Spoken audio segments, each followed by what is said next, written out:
Rates come down, stocks go up. Joe Terranova, tell me, what do you make of this? Well, maybe we're not going to wait until October 13th for the one-year anniversary of the 2022 low to bottom. Maybe we're just going to do it today. I mean, this is very strong price action.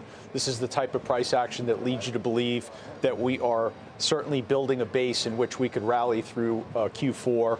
We kind of came off the bottom, led by where the leadership has been in 2023, and that's been the mega caps. We're seeing a little bit of a broadening out of the rally as the day is moving on.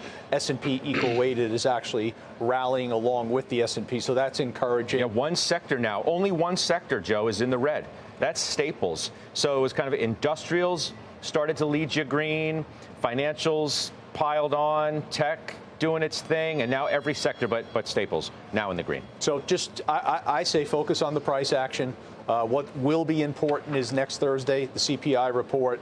And will the CPI report do what I believe the most critical thing is, and that is incentivize buyers to come in and absorb the tremendous amount of supply that we're seeing to fund the deficit, because I think that's the real story here. It's about the supply, and it's about driving buyers in to absorb that supply. So, Shan, strong job growth, right, plus slower wage growth equals Goldilocks Lebenthal. That's what I have on my paper.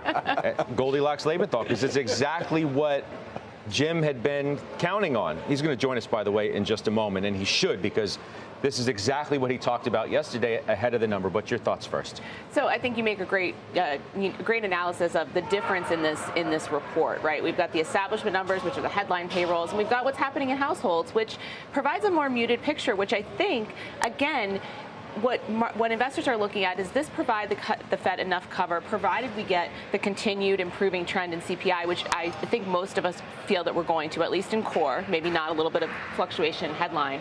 So now what investors are looking at is they're looking at if we're going into 2024 and the Fed's economic projections, and now which were rosier, and that's why we had the expectations for fewer rate cuts next year. If we're going into 2024 with still continued consumer strength because people have a job, and we're seeing those wages come down, so we're not going to see as much pass-through to the bottom line in terms of consumer pricing, isn't that the scenario that many people have been calling a soft landing? The one thing I would say, Scott, to caution on that is that, you know, if we take a big step back and we think about the two reasons why you would potentially be concerned about 2024 from an equity valuation perspective, number one, it was a deep recession, or even, you know, I would say a deeper recession. Or two, that the Fed is going to continue to remain higher for longer. I don't know that this report is enough to make them feel as if they can potentially start to cut rates next year. And so I think this digestion and repricing is going to continue, but likely more so into 2024, just given where we are cyclically in the market cycle. Oh, no, Leisman. I mean, Mary Daly yesterday says, you know, conditions have tightened considerably. The move in the bond market's been equal to a rate hike. Now you get what you got today, strong economic conditions, right, with slowing inflation conditions from a wage standpoint. Is this Goldilocks for Jay Powell? I don't think he would say Goldilocks. I know he wouldn't. I think he would say that's why you're here. I think the job numbers are still stronger than he wants them to be, but there's two kinds of job growth. There's job growth that comes at a cost that is non-inflationary, and job growth that comes with a cost that's inflationary. So long as we're doing these kind of numbers and not driving up the wages, then I think he'll abide it. And I think he will take a step back and take a look and say, you know what? This is happening with these bond yields surging, so that it's doing a lot of my work for me. I'm going to be careful here. The other thing I would point out before you get too excited about what's happening in the stock market, take a look at the 10-year. It really round-tripped, right? You went all the way up to 487, 488. You're back down. What's the number now? 476. So you're back down 10 basis points. I don't know what happened around 11 o'clock.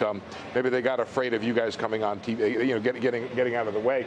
But that's happened. What's really interesting here, by the way, is almost all of this has happened with no change at all in the outlook for the Fed.